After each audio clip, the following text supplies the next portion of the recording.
Hello friends, this is Priyanshu. और क्या हो अगर आप शिप में बैठकर समुद्र की सैर पर गए हो और अचानक से आप दूसरी दुनिया में ही पहुंच जाते हो। तो पृथ्वी पर कई ऐसे रहस्यमयी जगहें हैं जहां पर जाने वालों के साथ कुछ ऐसा हो जाता है जो कि हमारा ये दिमाग सोच भी नहीं सकता।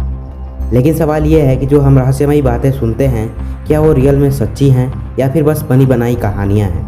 फ्रेंड्स, अगर आप भी क्यूरियस हो ऐसे रहस्यमयी घटनाओं और जगहों के पीछे के रहस्य को जानने के लिए, उसकी सच्चाई को जानने के लिए, तो इस वीडियो को शुरू से लेकर अंत तक देखिएगा और मैं गारंटी देता हूँ कि वीडियो के एंड में आप चौंकने वाले हो। So guys, without wasting further time, let's get started with today's video titled reality of Bermuda triangle.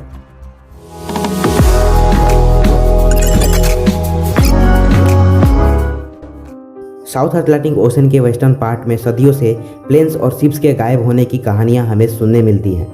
कहा जाता है कि उस एरिया में जो भी प्लेन्स और शिप्स जाती हैं वापस लौटकर नहीं आती हैं, कहीं ऐसी जगह पर खो जाती हैं जिसे कोई भी ढूंढ नहीं पाता है। अब आप समझ ही गए होंगे कि मैं किस जगह की बात कर रहा हूँ। मैं बात कर रहा हूँ फ्लोरिडा, बर्मुडा और प्यूर्टो रिको के बीच के ट्रायंगुलर एरिया की, जो कि 5 लाख से 15 लाख स्क्वायर माइल्स में फैला हुआ है। ये एरिया कम और ज़्यादा होता रहता है, इसलिए इसका कोई एग्जैक्ट एरिया नहीं है और इस एरिया को पूरी दुनिया बर्मुडा ट्रायंगल के नाम से जानती है और कुछ लोग इसे डेविल्स ट्रायंगल के नाम से भी जानते हैं। इस एरिया में रहस्यमयी घटनाएं होने की कहानियों की शुरुआत हुई थी 1492 में, जब क्रिस्टोफर कोलंबस अमेरिका जा रहे थे। कोलंबस ने अपनी किताब में वर्णन किया है कि जब वो साउथ अटलांटिक ओशन के वेस्टर्न पार्ट से गुजर रहे थे, तब उन्होंने वहाँ पर आग के गोले जैसी चीज़ को समुद्र में गिरते हुए देखा और उसके अगले कुछ दिनों बाद उन्होंने समुद्र में कई सारे अलग अलग तरह के चमकीले चीज़ों को भी देखा, यानी कि कुछ अलग तरह के लाइट्स भी उन्हें दिख रहे थे। उनका कंपास भी अच्छे से काम नहीं कर रहा था, गलत गलत रीडिंग्स दिखा रहा था, यानी गलत गलत दिशाएं दिखा रहा था। लेकिन वो लाइट्स क्या थी ये कोई नहीं जानता है। यही नहीं, फिर 5 दिसंबर 1945 को एक बहुत ही रहस्यमयी घटना हुई, जब यूएस के 14 नेवी एयरमैन अपने डेली रूटीन एक्सरसाइज के लिए टेक ऑफ किए थे। करीब 1.5 घंटे बाद फ्लाइट 19 के लीडर लेफ्टिनेंट चार्ल्स टायलर ने कंट्रोल सेंटर को इन्फॉर्म किया कि उनके कंपास काम नहीं कर रहे हैं और उन्हें कुछ गलत सा आभास हो रहा है, कुछ मिस्टीरियस आभास हो रहा है। कंट्रोल टावर पे लोगों ने फ्लाइट 19 का रिटर्न होने का इंतज़ार किया, लेकिन वे वापस नहीं आए। उसी शाम 13 लोगों के एक रिसर्च टीम को एक प्लेन में भेजा गया फ्लाइट 19 को ढूंढने के लिए। लेकिन वे गए तो थे फ्लाइट 19 को ढूंढने और खुद ही गायब हो गए और फिर वापस कभी लौट कर नहीं आए। कई रिसर्च किए गए, लेकिन उन प्लेन्स के बारे में कोई भी जानकारी नहीं मिली कि आखिर वो कहाँ चले गए। किसी को पता नहीं चला कि उस पर सवार लोग कहाँ गायब हो गए। ऐसी ही कई घटनाएं आज तक हुई हैं बर्मुडा ट्रायंगल में। फ्लोरिडा, बर्मुडा और प्यूर्टो रिको के बीच के इस एरिया को सबसे पहले बर्मुडा ट्रायंगल ये नाम ऑथर विंसेंट गैडिस ने दिया था। गैडिस ने यह नाम एक आर्गोजी नाम के मैगजीन में लिखा था। उस मैगजीन में उन्होंने अचानक से गायब होने वाली प्लेन्स और शिप्स की घटनाओं को एक्सप्लेन किया था। उसमें उन्होंने फ्लाइट 19 के बारे में भी लिखा था और यूएसएस साइक्लोप्स शिप के बारे में भी, जो कि बर्मुडा ट्रायंगल के एरिया से गुजरते समय गायब हो गया था और किसी को पता नहीं लगा कि उस पर सवार लोग कहाँ गए। उस जहाज़ में 300 लोग मारे गए।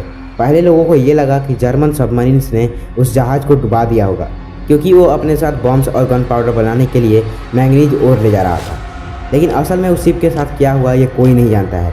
वो बड़ी शिप कहाँ चली गई ये किसी को पता नहीं चला। कुछ समय बाद उसी रास्ते से जाती हुई 2 साइक्लोप सिस्टर शिप्स भी गायब हो गई और उनका भी बाद में कोई पता नहीं चला। गैडिस ने लिखा था कि बर्मुडा ट्रायंगल एक ट्रू मिस्ट्री है और ये बात यूएस नेवी, एयरफोर्स और कोस्ट गार्ड को भी सताए हुए है। 1 सेंचुरी में हज़ारों प्लेन्स और शिप्स के गायब होने की घटनाएं यहाँ से सुनने मिली हैं और रिसर्च टीम वहाँ पर जाती तो है, लेकिन वहाँ पर किसी भी प्लेन या फिर शिप के मलबे उन्हें नहीं मिलते हैं। तो आखिर वो प्लेन्स और शिप्स कहाँ चली जाती हैं? आप सबको ये सुनकर ये लग रहा होगा कि ये जगह तो सच में हमारी दुनिया से परे है, और ऐसा लगे भी क्यों ना, इस जगह की कहानियाँ ऐसी रहस्यमयी जो हैं। जब ये घटनाएं सारी दुनिया में फैल गई और लोगों तक पहुंचने लगी, तो बर्मुडा ट्रायंगल के बारे में लोगों ने कंस्पिरेसी थ्योरीज बनाना स्टार्ट कर दिया। कई लोगों का ये मानना हो गया कि बर्मुडा ट्रायंगल में किसी दूसरी डायमेंशन, यानी कि किसी दूसरी दुनिया का पोर्टल है, यानी कि कोई दरवाज़ा है जहाँ पर प्लेन्स और शिप्स जाती है तो वो दूसरी दुनिया में पहुँच जाती हैं और इसी वजह से हमें उनके मलबे भी नहीं मिलते हैं। ये बात कितनी सच है और कितनी झूठी है तो हमें नहीं पता, लेकिन एटलीस्ट कुछ लोग तो ये मानते भी हैं। लोगों की थ्योरीज एक ही नहीं है बल्कि अनेक है। कुछ लोग तो ऐसा भी मानते हैं कि वहाँ पर हिडन एलियन बेस है, जहाँ पर जाने पर प्लेन्स और शिप्स को एलियंस कंट्रोल में कर लेते हैं। एक कॉन्स्पिरेसी थ्योरी ये भी है कि बर्मुडा ट्रायंगल में समुद्र के नीचे मिथिकल सिटी अटलांटिस मौजूद है। खैर, ये सब तो बिना किसी ठोस एविडेंस के बस मन में सोची गई बातें हैं। बर्मुडा ट्रायंगल में होने वाली घटनाएं अजीब हैं, लेकिन इसका मतलब ये नहीं कि वहाँ पर साइंस का कोई एग्जिस्टेंस ही नहीं है। तो चलिए जानते हैं कि साइंस का इस मिस्टीरियस बर्मुडा ट्रायंगल के बारे में क्या कहना है। वेल फ्रेंड्स, कई सारे रिसर्चर्स ने जब गहराई से बर्मुडा ट्रायंगल के बारे में रिसर्च किया तो साइंटिस्ट ने ये बताया कि बर्मुडा ट्रायंगल के एरिया में मैग्नेटिक एनोमली है, यानी कि इस एरिया में अर्थ के मैग्नेटिक फील्ड्स में डिस्टर्बेंस है, जिसके वजह से वहाँ पर कॉम्पस जाने पर काम नहीं करता। और ये कॉम्पस अच्छे से काम ना करना पृथ्वी पर कई जगहों पर होता है, और उन्हीं मैग्नेटिक एनोमली की वजह से वहाँ पर इलेक्ट्रिक फॉग होता है, जो कि प्लेन्स के साथ साथ चिपक कर चलने लगता है, जिसकी वजह से प्लेन चलाने वाले को कुछ भी साफ से दिखाई नहीं देता है और वो क्रैश कर जाता है। इसके बारे में एक और कारण पता लगा। साइंटिस्ट ने बताया कि बर्मुडा ट्रायंगल के एरिया में सी फ्लोर यानी कि समुद्र तल के नीचे छोटे बड़े क्रेटर्स हैं, यानी कि गड्ढे हैं, जिसमें से मीथेन गैस रिलीज होता है, और वो मीथेन गैस एयर बबल्स बना लेते हैं, और वो गैस जब समुद्र के नीचे से ऊपर आता है तब शिप्स के बेस से टकराकर शिप्स को डिसबैलेंस कर देता है, और इसकी वजह से शिप्स पूरी तरह डूब सकती हैं। यूएस कोस्ट गार्ड का भी ये कहना है कि बर्मुडा ट्रायंगल में कोई भी मिस्टीरियस घटनाएं नहीं होती हैं, और जो घटनाएं होती हैं वो प्लेन्स और शिप्स के मैकेनिकल एरर्स और बर्मुडा ट्रायंगल के एरिया के यूनिक नेचुरल फेनोमेनन के वजह से होता है, जैसे कि गल्फ स्ट्रीम, जो कि एक नदी की तरह अटलांटिक ओशन में एंटर करता है पूरे फोर्स के साथ। लोगों का कहना है कि ये साइंटिफिक थ्योरीज अगर सच्ची हैं तो फिर प्लेन्स और शिप्स की मलबे कहाँ चले जाते हैं, यानी कि प्लेन्स और शिप्स क्रैश होती हैं तो उनके पार्ट्स कहाँ चले जाते हैं। तो इस चीज़ का एक्सप्लेनेशन भी साइंटिस्ट ने दिया है कि गल्फ स्ट्रीम की पावरफुल वेव्स में वो क्रेस्ट प्लेन्स और शिप्स की मलबे बह जाते हैं, और कैरिबियन अटलांटिक का जो ट्रॉपिकल वेदर सिस्टम है उस वजह से वहाँ हरिकेन्स और साइक्लोन्स आते रहते हैं, यानी कि चक्रवात वगैरह आते रहते हैं वहाँ के वार्म वाटर और हाई ह्यूमिडिटी की वजह से। और ये एरिया बर्मुडा ट्रायंगल में ही आता है। अटलांटिक ओशन का सबसे गहरा ट्रेंच यानी कि प्यूर्टो रिको ट्रेंच भी बर्मुडा ट्रायंगल में ही स्थित है।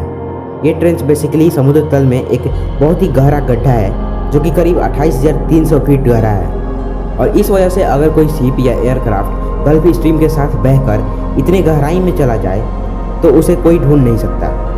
यूएस गवर्नमेंट के लिए बर्मुडा ट्रायंगल जैसी कोई भी चीज़ एग्जिस्ट ही नहीं करती। यूएस कोस्ट गार्ड का भी कहना है कि बर्मुडा ट्रायंगल में हर रोज़ हज़ारों शिप्स चलती हैं, और उस एरिया में शिप्स का बहुत ज़्यादा ट्रैफिक होता है समुद्र के किसी और जगह के कंपेयर में। और बर्मुडा ट्रायंगल में जो आज तक हादसे हुए हैं वो समुद्र में अन्य कई जगह पर होते रहते हैं, और बर्मुडा ट्रायंगल में होने वाले एक्सीडेंट्स अन्य जगहों से बिल्कुल भी ज़्यादा नहीं हैं। बर्मुडा ट्रायंगल में जो ज़मीनी भाग है यानी कि वहाँ पर जो आइलैंड्स हैं वहाँ लोग रहते हैं, और उन्हें इस बात से कोई भी फ़र्क नहीं पड़ता।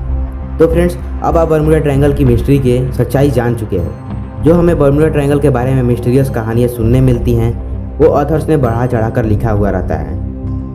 अब आपका इसके बारे में क्या कहना है हमें कमेंट बॉक्स में लिखकर ज़रूर बताइएगा। और आज की इस वीडियो को हम यहीं पर एंड करते हैं, और अगर आपको ये वीडियो पसंद आया तो इस वीडियो को लाइक कर दीजिएगा और अपने फ्रेंड्स और फैमिली के साथ शेयर ज़रूर कीजिएगा। और एक बात, अगर आप चैनल पर नए हो तो चैनल को सब्सक्राइब करके बेल आइकन को प्रेस करना मत भूलिएगा, अगर आप आगे आने वाली ऐसी ही अमेजिंग वीडियोज़ मिस नहीं करना चाहते तो। So guys, this is Priyanshu and I'll see you guys in the next video with a very amazing topic. Till then, be better yourself.